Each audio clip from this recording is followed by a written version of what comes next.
ओम गण गणपते नमो नमः। आज इस वीडियो में मैं आपको ऐसी कथाओं के बारे में बताऊंगी जो भगवान गणेश जी के बारे में कही गई है।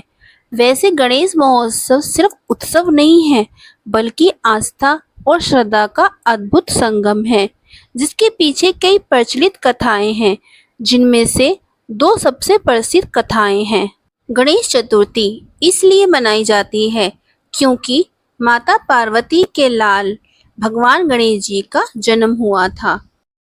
इसीलिए गणेश चतुर्थी को भगवान गणेश जी का जन्मदिन मनाया जाता है।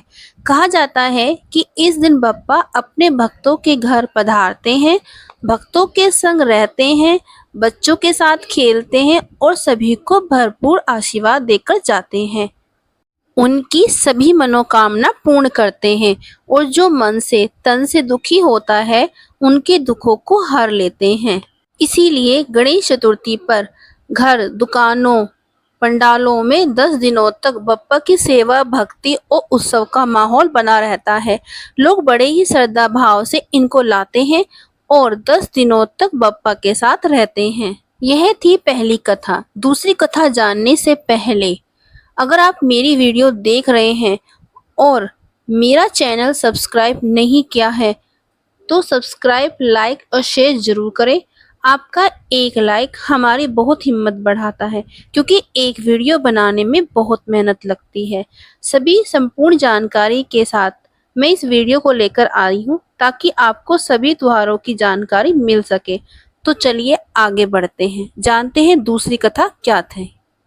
जब महाभारत की रचना के समय वेद व्यास जी ने भगवान गणेश जी के सामने महाभारत लिखने का प्रस्ताव रखा, तो उन्होंने अपनी एक शर्त रखी थी कि वह शर्त क्या थी, चलिए बताते हैं। वेद व्यास जी को महाभारत लिखने के लिए एक ऐसे लेखक की आवश्यकता थी जो इस महाकाव्य को लिख सके। तभी गणेश जी ने अपनी तीव्र क्षमता और बुद्धि के कारण इस कार्य को करने का प्रस्ताव रखा। लेकिन गणेश जी ने अपनी एक शर्त ये भी रखी थी कि गणेश जी ने कहा, जब मैं लिखना शुरू करूंगा तो आप बीच में नहीं रुकोगे, और यदि वेद व्यास जी आप रुक गए तो मैं लिखना बंद कर दूंगा। तभी वेद व्यास जी ने अपनी समझदारी से काम लेते हुए शर्त रखी कि गणेश जी आप मेरे द्वारा कहे गए हर श्लोक को बिना रुके व अर्थ समझकर ही लिखेंगे। इस प्रकार दोनों ने एक दूसरे की शर्त स्वीकार कर ली। वेद व्यास जी ने बोलना शुरू किया और भगवान गणेश जी महाभारत को लिखते रहे। उन्होंने 10 दिनों तक लगातार बिना रुके महाभारत लिखी।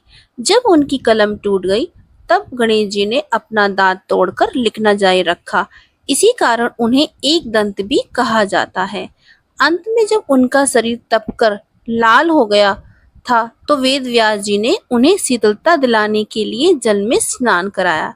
यही कारण है कि आज भी 10 दिनों तक सेवा भाव, श्रद्धा के साथ बप्पा जी को जल में विसर्जन कर दिया जाता है। ये थी हमारी दूसरी कथा। इस कथाओं के माध्यम से हमें यह सीख मिलती है कि गणपति केवल विघ्नहर्ता ही नहीं, बल्कि ज्ञान, बुद्धि और समर्पण के प्रतीक भी है।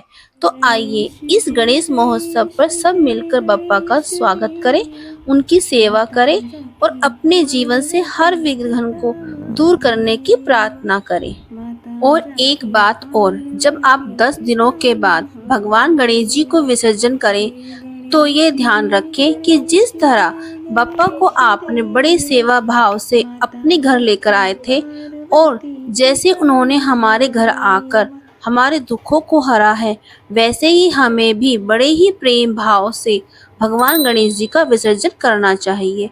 हमें गणेश जी की मूर्ति न बड़ी और ना ही ज्यादा छोटी लानी चाहिए, और मध्यम आकार की होनी चाहिए। अगर आपकी गणेश जी छोटे आकार के हैं, तो उन्हें घर पर भी एक बर्तन में जल भरकर उसके अंदर विसर्जन करें, ताकि बप्पा आपके पास ही रहे, और उस जल व मिट्टी को अपने गमले में डाल दे।